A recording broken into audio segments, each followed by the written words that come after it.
اما بعد اعوذ باللہ من الشیطان الرجیم بسم اللہ الرحمن الرحیم لقد کان لکم فی رسول اللہ اسوۃ حسنہ رب اشرح لی صدری ویسر لی امری واحلل عقدۃ من لسانی یفقہوا قولی رب زدنی علما رب زدنی علما رب زدنی علما۔ محترم حضرات، سیرت النبی صلی اللہ علیہ وسلم کا تذکرہ کرتے ہوئے ہم لوگ پہنچ چکے ہیں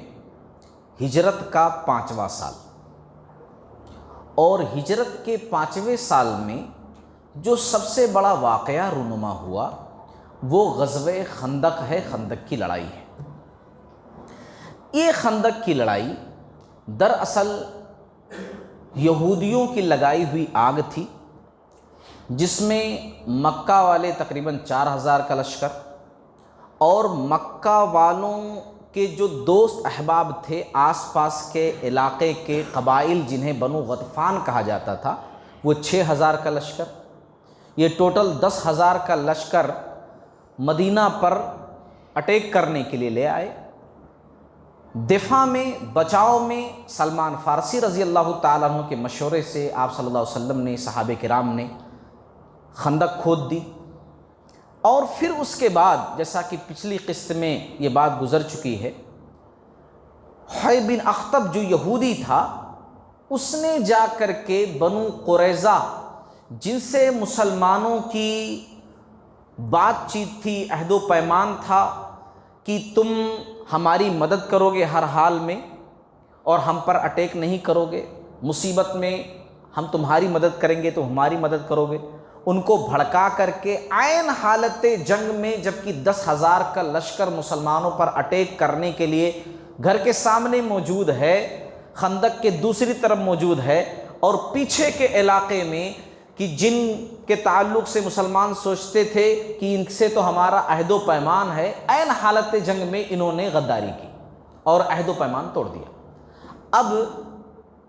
مسلمان ہر طرف سے ذہنی طور پر، جسمانی طور پر پریشان ہیں۔ ایک تو سامنے اتنا بڑا لشکر، پیچھے کے علاقے میں جہاں بچے اور خواتین ہیں، ہے نا، آدمی کا دل لگا رہتا ہے وہاں، اس طرف بنو قریظہ کے لوگ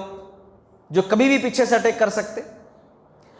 اندر جو ہے منافقین موجود ہمت توڑنے کے لیے کہ کیا ہوا، اللہ اس کے رسول کے وعدے، جنت ملے گی تو مدد ملے گی تو فرشتے آئیں گے، تو کیا ہوا، اب دشمن سامنے موجود ہے تو کہاں ہے اللہ اس کے رسول کے وعدے،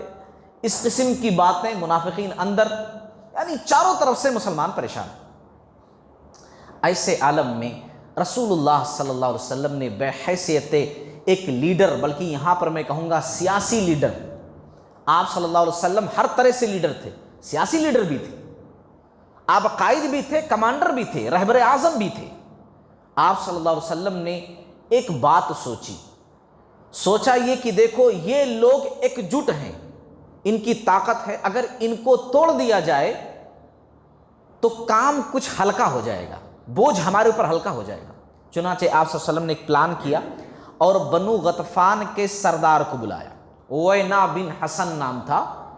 بنو غطفان کے سردار۔ بنو غطفانیوں کی تعداد کتنی تھی لشکر میں؟ 6000، یعنی زیادہ تعداد کن کی تھی؟ غطفانیوں کی تھی۔ ان کو بلایا اور بلا کر کے آپ صلی اللہ علیہ وسلم نے یہ بات سامنے رکھی کہ مدینہ کے اندر جتنی بھی کھجوریں پیدا ہوتی ہیں ان کا تیسرا حصہ تمہیں دے دیا جائے گا، تم میدان چھوڑ کر کے گھر کو چلے جاؤ، تم مکہ والوں کا ساتھ مت دو،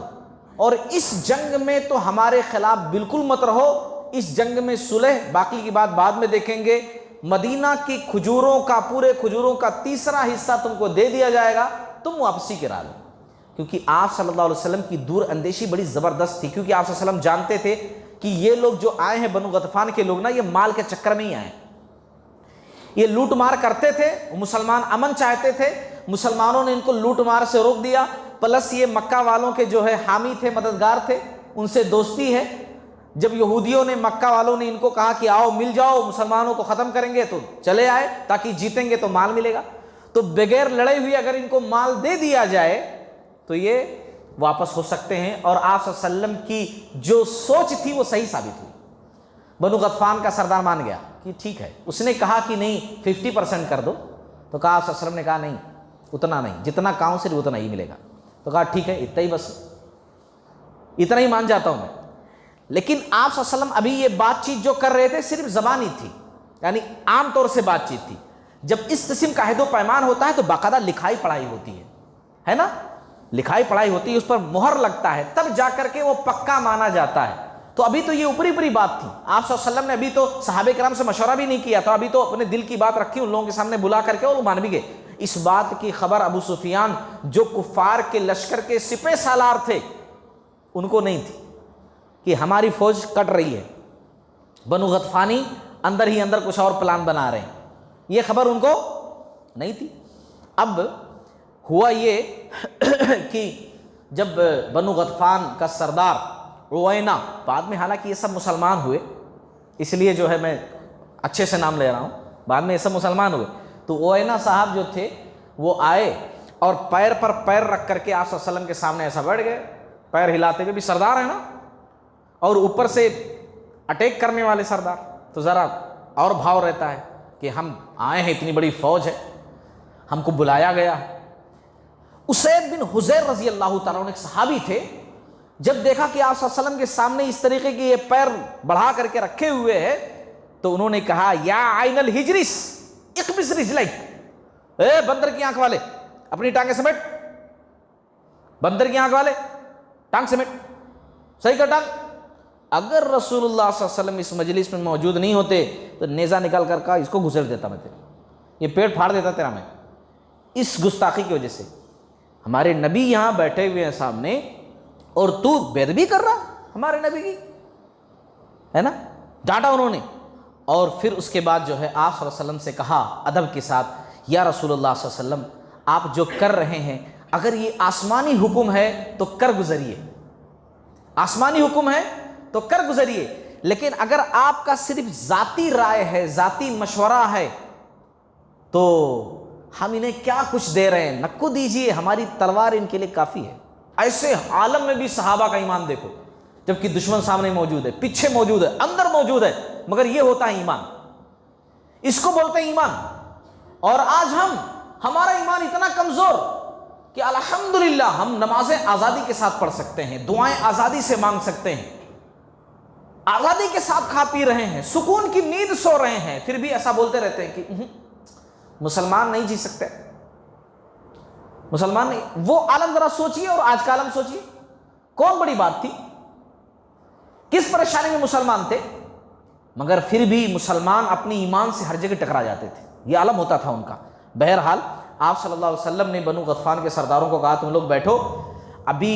پختہ اور پکی بات میں نہیں کیا ہوں، ابھی میں اپنے صحابہ سے مشورہ کر لوں، اپنے لوگوں سے مشورہ کر لوں، پھر جا کر کے تم سے پکی بات کروں گا۔ چنانچہ آپ صلی اللہ علیہ وسلم نے اوس اور خزرج، اوس اور خزرج جانتے ہیں نا، یہی دو قبیلے تھے جو انصار کہلائے مدینہ کے، تو اوس کے جو سردار تھے وہ سعد بن معاذ، اور خزرج کی جو سردار تھے سعد بن عبادہ۔ اچھا دیکھو اللہ کا کرم کہ دونوں کا نام سعد ہی تھا، ہے نا، سعد بن معاذ کس کے سردار، اوس کے، اور سعد بن عبادہ خزرج کے، ان دونوں کو بلایا اور ان کے لوگوں کو بلایا، کیونکہ ظاہر سی بات ہے کھجوریں تو ان کو ہی دینی تھی نا، کھجوریں آپ صلی اللہ علیہ وسلم گفتگو کر لیتے مگر کھجوریں کس کو دینی تھی، انہی لوگوں کو دینی تھی نا۔ تو آپ صلی اللہ علیہ وسلم نے ان کو بلایا، بات سامنے رکھی، ان لوگوں نے بڑی بہترین بات کہی، اور خاص طور سے سعد بن معاذ رضی اللہ تعالی عنہ نے تو بڑی پیاری بات کہی۔ انہوں نے کہا باقاعدہ ان دونوں سرداروں نے، ان دونوں کی بات تھی، سعد بن معاذ کے الفاظ تو کچھ اس قسم کے تھے اس موقع پر کہ یا رسول اللہ صلی اللہ علیہ وسلم اگر یہ اللہ کا حکم ہے تب بھی کر گزریے، اور اگر آپ کی یہ دل کی بات ہے، آپ بحیثیت نبی یہ ڈیسیجن لے رہے ہیں، آپ کے حکم کے سامنے ہم سر جھکاتے ہیں، ہمیں منظور ہے، منظور ہے، آپ کر گزریے، بالکل آپ ڈیسیجن لے لیجئے۔ لیکن اگر آپ کسی اور وجہ سے کر رہے ہیں کہ صلح ان سے اس لیے کر رہے ہیں، کھجوریں ان کو اس لیے دے رہے ہیں کہ آپ اس لیے پریشان ہیں کہ ہم مارے جائیں گے، ہمارے بچے مارے جائیں گے، ہم خطرے میں ہیں، یہ سوچ کر اگر آپ کر رہے ہیں تو ایک بات ہماری سن لیجئے، ایک بات ہماری سن لیجئے، اور یہ الفاظ واقعی میں گرچہ کہنے کو میں بول دوں، سننے کو آپ سن لیں، لیکن اس وقت سچویشن کو ذہن میں لا کر ذرا سوچئے جو انہوں نے بات کہی۔ انہوں نے کہا یا رسول اللہ صلی اللہ علیہ وسلم، ایک وقت وہ تھا جب ہم بتوں کو پوجتے تھے، ہمارا کوئی رہبر نہیں تھا، اللہ کو نہ ہم جانتے تھے نہ اللہ کے بارے میں بتانے والا کوئی تھا، ایک عالم وہ تھا آپ کی تشریف آوری سے پہلے۔ لیکن اس وقت بھی ہم ایسے تھے کہ یہ غطفانی جن کو آج ہم کھجوریں دینے پر مجبور ہیں، یا آپ کہہ رہے ہیں کہ کھجوریں ان کے دے دو اور یہ لوگ چھوڑ کر میدان چلے جائیں، یہ ہم سے کھجوریں صرف بطور ضیافت کھا سکتے تھے، ہمارے گھر آئیں بطور مہمان نوازی ہم کھلا دیں یا بطور تحفہ ہم ان کو دے دیں تو ہماری کھجوریں لے کر جا سکتے تھے، ورنہ کھجور کا ایک ٹکڑا بھی مدینہ سے ان کو لے جانے کی جرت نہیں تھی۔ اور آج جبکہ اللہ ہمارے پاس ہے، اللہ پر ایمان ہے ہم کو، نبی ہمارے بیچ موجود ہیں، آپ جیسا رہبر ہمارے پاس موجود ہیں، اور ہم انہیں اپنا کھجور دے دیں؟ اس وقت ہم نے نہیں دیا جب ہم کفر میں تھے، بتوں کا سہارا لیے ہوئے تھے، اور آج بھی اتنا بڑا سہارا ہمارے پاس موجود ہے، تو آج اس حالم میں ہم ڈر کر کے صلح کر کے ان کو کھجوریں دے دیں؟ آپ صلی اللہ علیہ وسلم نے کہا انت وذاک، تمہارا یہ مشورہ بہت خوب ہے، زبردست، ان سے کہہ دو جا کر کے کہ ہم صلح نہیں کریں گے، اب ہماری تلواریں ہی ان کا جواب دیں گی، اب نہیں، کوئی صلح کی بات نہیں، ہم نہیں دبیں گے۔ یہاں معلوم ہوتا ہے کہ آپ صلی اللہ علیہ وسلم کا ایسا قدم اٹھانا غلط نہیں تھا۔ ایک لیڈر کو چاہیے کہ جب دشمن ایک جٹ ہو جائیں، اور آپ صلی اللہ علیہ وسلم نے کہا بھی کہ میں اس لیے کرنا چاہتا تھا ایسا کیونکہ میں نے دیکھا پورا عرب مل کر ایک تیر سے تمہاری طرف نشانہ لگا رہا ہے، میں چاہتا تھا کہ ان کو ٹکڑے ٹکڑے کر دوں، ان کو الگ الگ کر دوں، ان کی طاقت کو ادھر ادھر منتشر کر دوں، اس لیے میں ایسا کرنا چاہتا تھا۔ تو ایک لیڈر کو چاہیے کہ اگر سارے دشمن اکٹھا ہو جائیں تو وہ کچھ لوگوں کو اپنی طرف ملانے کی کوشش کریں، یہ مت سوچے کہ یہ میرا اپنا ہے کہ نہیں ہے۔ اس وقت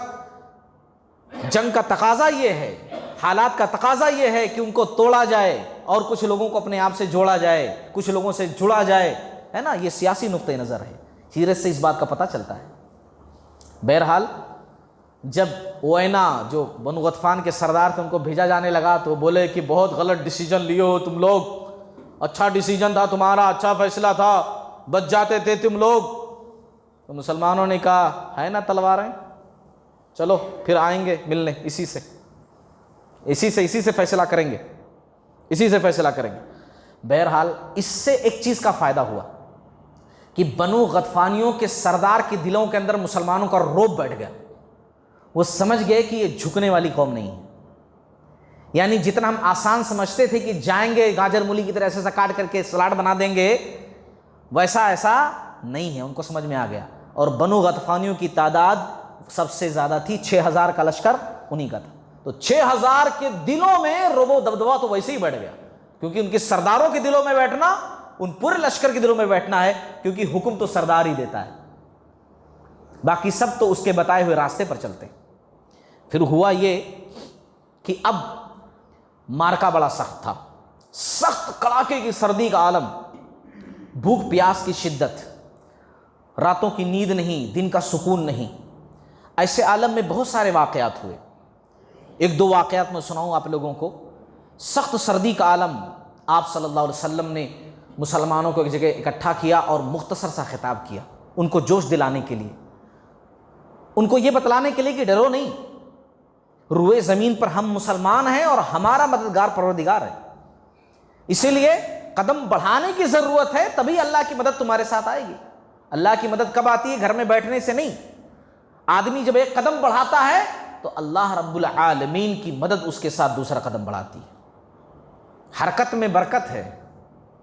تو آپ صلی اللہ علیہ وسلم نے اسی چیز پر ابھارا اور دعائیں کی، کہا اللہم منزل الکتابی ومجری السحابی وہازم الاحزابی اہزمہم وانصرنا علیہم، اے اللہ، اے کتاب کے نازل فرمانے والے، بادل کو چلانے والے، گروہوں کو شکست دینے والے، انہیں شکست دے اور ان کے خلاف ہماری مدد فرما۔ یہ دعا کی آپ صلی اللہ علیہ وسلم نے۔ اس جنگ کے اندر مشہور صحابی سعد بن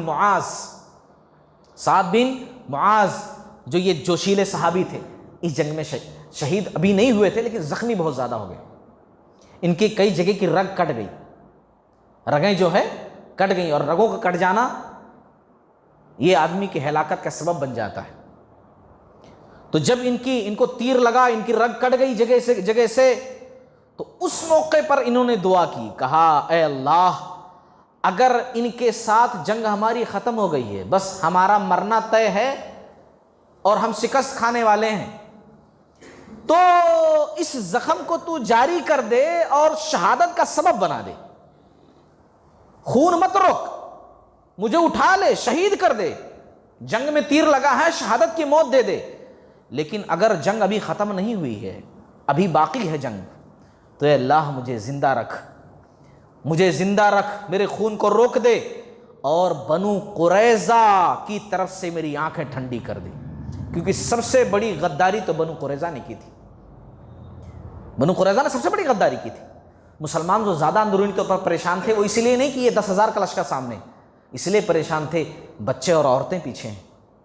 ان کا عالم کیا ہوگا اگر ان لوگوں نے پیچھے سے اٹیک کر دیا تو، اس لیے مسلمان زیادہ پریشان تھے۔ تیسرا واقعہ یہ ہوا، اچھا یہ دعا جب مانگی سعد بن معاذ رضی اللہ تعالیٰ عنہ نے، تو اللہ تعالیٰ نے خون فوراً بند بھی کر دیا، کیونکہ ابھی رزلٹ باقی تھا، ابھی جنگ ختم نہیں ہوئی تھی، خون اسی کو بند ہو گیا، حالانکہ ان کی شہادت بعد میں ہوئی اسی زخم کی وجہ سے، لیکن اس وقت ایسی دعا کرنے سے اللہ نے خون بند کر دیا، خون بند ہو گیا۔ پھر اس کے بعد تیسرا واقعہ یہ ہوا کہ بنو قریظہ نے مکہ والوں کے لیے 20 اونٹ کھجور، جو، انجیر کھانے پینے کے لیے دوسرے راستے سے بھیجا، کیونکہ 10,000 لوگ جب ایک جگہ اکٹھا ہیں تو کہاں سے کھائے پیئیں گے، اتنا سارا راشن لے کر تھوڑی نکلے تھے، وہ لوگ تو سوچتے تھے 2-4 دن کا کام ہے، مدینہ پہنچے، اندر گھسے، سب کچھ کام کر کے واپس پلٹ آئیں گے، لیکن یہاں تو ڈیرا ڈال کر بیٹھنا پڑا خندق کی وجہ سے، تو اب کھانے پینے کی چیز کہاں سے آئے گی؟ بنو قریظہ کے لوگ بھجائے، لیکن اللہ کا کرم ایسا ہوا کہ مسلمان راستے میں مل گئے اور سارے اونٹ پکڑ کر کے رسول اللہ صلی اللہ علیہ وسلم کے پاس لے آئے،